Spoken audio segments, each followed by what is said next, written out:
अग्रहारा।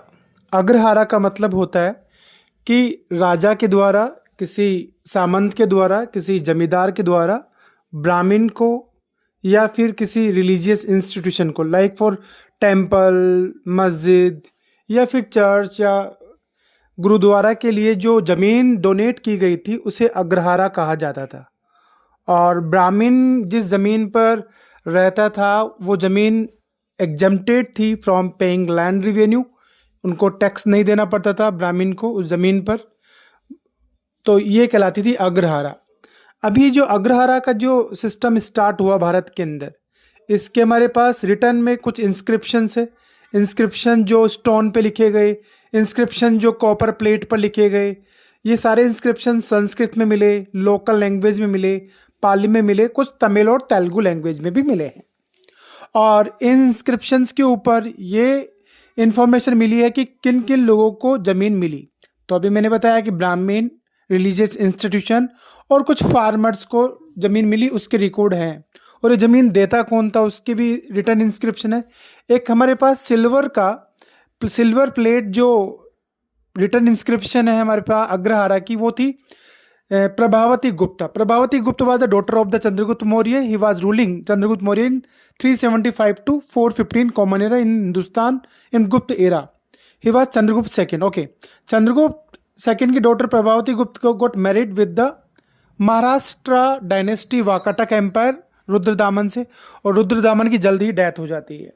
अब उसके डेथ के बाद में वाकाटक एम्पायर को संभालने की पूरी रेस्पॉन्सिबिलिटी प्रभावती गुप्ता के पास आ जाती है। और प्रभावती गुप्त बहुत ही बेहतरीन तरीके से पूरे एडमिनिस्ट्रेशन को संभालती है।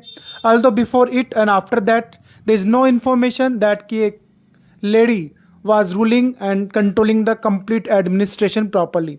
तो प्रभावती गुप्त ने इंस्क्रिप्शन करवाया सिल्वर प्लेट पर, और उसने लिखवाया कि कैसे उसने अग्रहारा दिया ब्राह्मणों को और बहुत सारे जो रिलीजियस इंस्टीट्यूशन थे उन सबको, और साथ ही में बहुत सारे सामंत थे उनके भी बारे में इंफॉर्मेशन मिली है। जैसे जमींदारों को भी ज़मीन मिली राजाओं के द्वारा, और फिर जमींदारों ने भी कुछ छोटे किसानों को ज़मीन डोनेट की।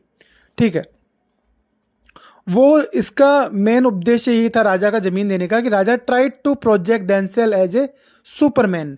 राजा चाहता था कि वो जमींदार से हमेशा उच्च रहे। देखो बात ऐसे होती है, जब भी कोई व्यक्ति किसी छोटे को कुछ भी गिफ्ट करता है फ्री, तो उसमें कोई ना कोई उद्देश्य होता है। उसका मतलब ये हुआ कि वो जो छोटा है, वो व्यक्ति जो उसके पोस्ट से छोटा है, वो डेफिनेटली उसकी रेस्पेक्ट करेगा उस गिफ्ट की वजह से। ये मानना है कौटिल्य की अर्थशास्त्र बुक से। ठीक है, तो राजा ज़्यादातर अपने जमींदारों को, सामंतों को ज़मीन देते थे जो फ्री होती थी, वो उन्हीं के नाम रहती थी। वो उसका बेच नहीं सकते थे पर उस पर खेती कर सकते थे, और जो भी उसको यूज करना वो कर सकते थे।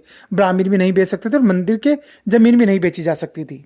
ठीक है, और बहुत सारी इन्फॉर्मेशन जो हंटर्स थे, जो ग्रामीण एरिया के अंदर जो ट्राइबल्स थे, उन सब की तो इन्फॉर्मेशन हमें मिली ही नहीं है इंस्क्रिप्शन के अंदर। तो ये थी अग्रहारा की पूरी इन्फॉर्मेशन।